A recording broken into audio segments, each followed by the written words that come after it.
Well, hello YouTubers, hello Facebook people, hello Twitter people, and hello LinkedIn people. This is Bob Hickman. It is so good to be back with all of you. Well, I promised you guys a few weeks back, I said we will have a video on ghosts. So today we're going to talk about ghosts. It's one of my favorite topics. We're going to discover who ghosts are, what they are, and how to deal with them. So, come on along and let's explore the mystical world of ghosts. When we talk about ghosts, we need to define who they are. Just who are these mysterious phantoms that appear in the night?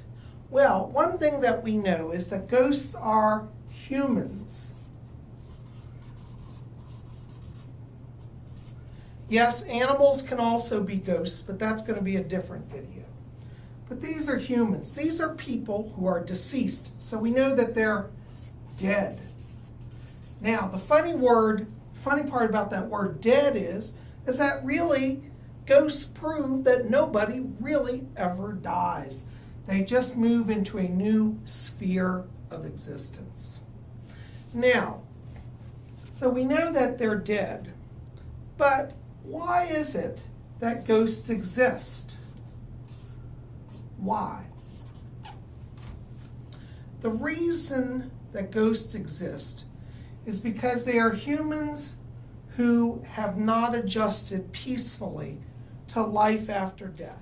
Ghosts exist because these are the souls of people who at the moment of death refuse to let go of something. They may be refusing to let go of material possessions.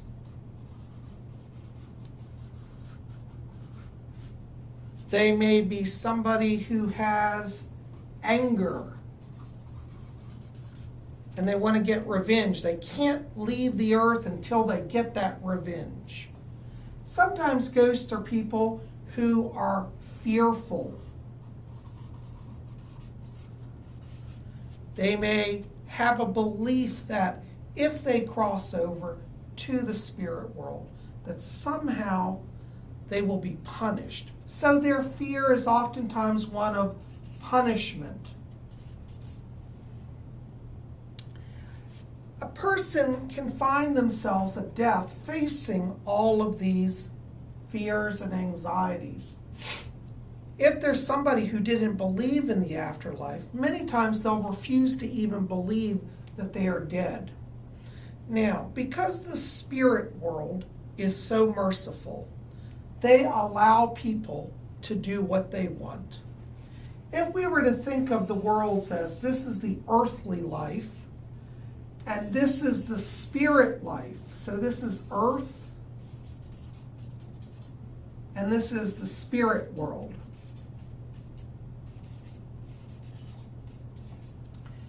At death, good souls go straight into spirit. They go into the light. They are received by the divine. Their guides are there. Loved ones are there. And the transition can be very beautiful. But there is a small percentage of people who hold on to fear, whether it's material fear, anger, fear of punishment or judgment. And when they leave the earthly life, they cross into this kind of in-between zone. It's not really earth, and it's not really the spirit world. For a better lack of terms, I would even call it purgatory, which is a Catholic phrase.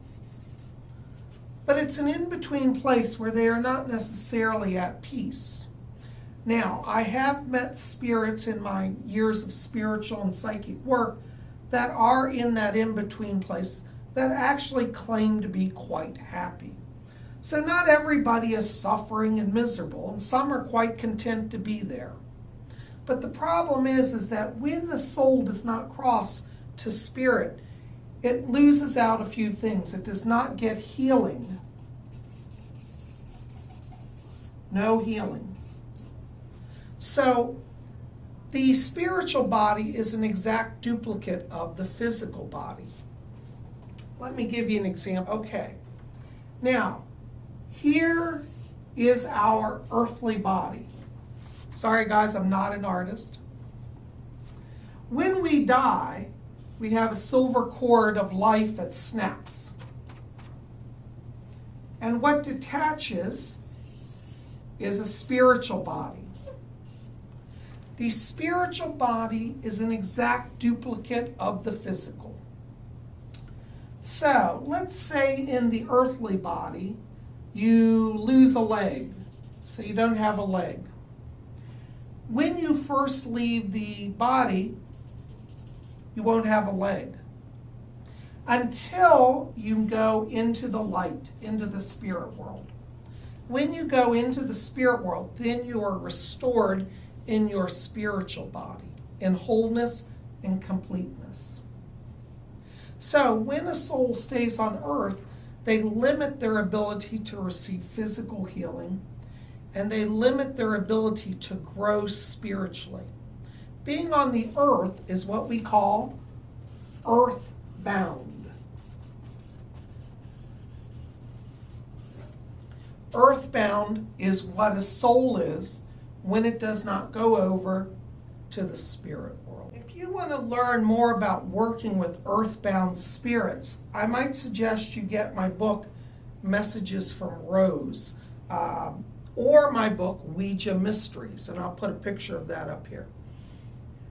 These books will help you to understand what life after death is like. My spirit guide, Rose, talks in this book a lot about life after death and what that means. So when we look at ghosts, we want to understand that they are souls that are suffering.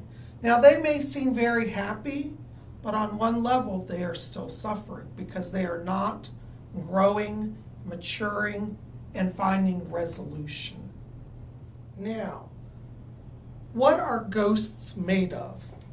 Well, there's a word we use in spiritualism called ectoplasm. An ectoplasm is a substance which is very similar to human protoplasm. This is what it is believed that the bodies of spirits are made of. Ectoplasm is a gaseous substance. It is a liquid substance, and it is a solid. So it can exist in all three forms of solid, liquid, or gas. Generally what happens when a spirit wants to manifest is it pulls energy, be it electrical energy, battery energy, and taking that energy into itself allows it to manifest one or all of these forms of ectoplasm. Ectoplasm generally is seen as like a cloud-like substance. Many of you who have seen the famous ghost pictures will notice that the ghosts appear kind of see-through, kind of misty. This is because their ectoplasm is manifesting as a gas substance. Now, if a spirit has sufficient power, meaning it can draw power from an energy source, whether it is a human energy source or an electrical energy source, it can then start to manifest in a liquid form. At this point, the ectoplasm will start to look almost like slime running down the wall. And given enough power and time, the ectoplasm will take a solid form. Now, there are mediums who work with spirits, and they practice what is called materialization. And materialization, a medium who practices materialization has enough ectoplasmic substance within their own body that the spirits can take it and manifest. I can tell you I have been in seances where clouds have formed around my body and spirits have actually materialized. It was many years ago, but it did happen. This type of mediumship, which is called physical mediumship, P-H-Y-S-I-C-A-L, physical mediumship, is an entire class of psychic work unto itself. But know for now that ectoplasm is the substance with which spirits manifest. Now, some of you are going to say, well, Bob, I've seen spirits, but they look like balls of light, and they fly across my room or fly across my photographs. Well, this ball of light is the term which we call an orb. And an orb is also a manifestation of ectoplasm. So, when you see in your photographs, sometimes you'll see a bright ball of light. That's an orb. And an orb manifests because it is based on the law of physics. When an ectoplasmic body wants to manifest or to move, physics requires it takes the most efficient form possible, which is that of an orb. So, it actually follows physical principles of physics. So, when you want to connect with a spirit and you're meditating, you might start to see a flash of light and it can be an orb. Now, how do you communicate with spirits? That's a good question. Now, if you want to communicate with a spirit, it's not so difficult. One of the things that you want to do is, first of all, talk to a spirit. Simply ask them to come and talk with you. You know, I always find it so interesting that, for example, you could have your favorite dear aunt, Aunt Sally. She dies on Friday, and when she reappears to you on Sunday, you think it's a ghost and you become terrified. Now, Aunt Sally is the same as she was on Earth. She's only in a spiritual body. And on Earth, you wouldn't scream or yell at her. You loved her. So when she's a spirit, you want to treat her the same. So talk. Talk respectfully to the spirits. They have emotions the same as they did when they were alive. They have feelings. They feel sensations. So we always want to be kind and gentle with the spirits. Now, that leads to a question some of you have asked me. You said, Bob, do spirits eat? Do they sleep? Well, when a soul is earthbound, it will generally have the cravings of the body. It will want to eat, it will want to sleep, but it will not actually need to do any of those things. As spirits spend more time in the spirit world, they start to realize that they truly are free of the physical demands of the body and don't have to do all of that.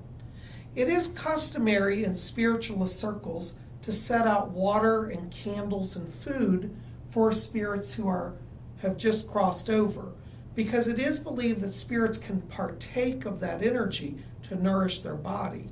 So though they don't actually eat the food that's set out, they can absorb the vibration. So we can set out little presents of water or food or candles for spirits, and that will help. I knew a medium once who used to take batteries. He would go buy big charger batteries and put them in his seance room. And he said it brought extra power into the seance room. I think there's something to that. So you might want to try that.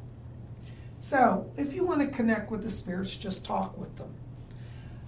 When you have your talk, it's good to be in a meditative place where your mind is relaxed and you're open to receiving communications. Another way that you can communicate with the spirits is through the Ouija board. And many of you have seen my Ouija board videos here. I also have a book out, Ouija Mysteries, which talks about how to use the Ouija board. My spirit guide, Rose, often comes and helps me with my Ouija board sessions in order to help earthbound souls cross over. Now, for those of you who are a little more high-tech, I know we have a lot of techies here at Spirit Channel, you can also explore what is called EVP phenomena. EVP phenomena is where you use electronic devices to capture spirit voices. If you've ever doubted spirits and ghosts, EVP is one of the most amazing experiences you can have, and it will make a believer of you. I'm going to try in this video, at the end, I'll put a clip of one of my EVPs and see if you guys can hear it. I was doing a haunted house and a spirit said, "You better fear me." Well, anyways, we got it clearly on tape, and I had witnesses there with me that it actually happened. So ghost voices can manifest electronically. Some of you are going to say to me, "Well, Bob, my cousin saw a ghost and I was in the room and I didn't see a ghost. So is that real?" Yes, it is real. The reason why is that human beings have around them a spiritual light. It is our etheric body that manifests through our physical body. For some people, this field is much more expansive and powerful. There are others who have less of this light. It doesn't make them less as people, it just means they have a different type of power. So the field is much closer. For somebody with an expansive field, they can perceive the spiritual vibrations in a room quicker. So this will account for how somebody can see a ghost floating in the room and somebody else doesn't. Through meditation and spiritual development, you can practice expanding that field so that you too will start to pick up the emanations of the spirit world. Many times when the spirits manifest in such a visible way that everybody can see them, that means they've drawn immense power from a room. There have been many cases where I have gone to a haunted house where there have been visible apparitions and actually experienced a very strong and dramatic shift in temperature. Many times the spirits will draw energy from a medium's body as well as the bodies of those present, creating a very cold environment. They'll pull electricity out of the walls, you know. Now, if you're somebody who's experiencing a ghost in your house, first thing I want to tell you is don't be afraid. Ghosts generally will not harm you. There are some who do have enough physical power to actually move objects or to throw things. And I have dealt with cases that actually, though, is very rare. Most ghosts tend to operate in their own world, meaning at the point of death, they become very fixated and focused on whatever it is that they're obsessing over.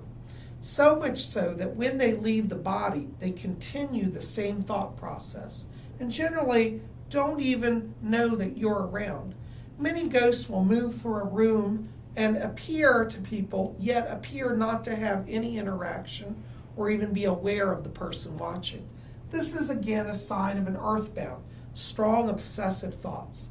Some ghosts like to relive their last moments because in their mind they're so traumatized that they feel like if I do it again, I'll get it right and I won't die. This happens many times where there's been a tragic death. Somebody will relive the last few minutes of their life over and over. So, if you have a ghost, don't be afraid, talk to them. Try to meditate, try to draw them out of their shell. Call in your guides and angels. I find that Archangel Michael and Archangel Raphael are very powerful in working with earthbounds, and you can get a lot of good results working with them. Anyways, guys, I wanted just to bring to you today this little primer on ghosts. I'm going to put some ghost images here at the end, so keep watching. But I'm so glad you're here. Keep it here at Spirit Channel. We've got more videos coming. Next week, we're going to have a video on the gemstone moonstone, which I think will be fascinating. So, you want to keep it here at Spirit Channel. Thanks for being here. This is Bob Hickman. Blessings to you all.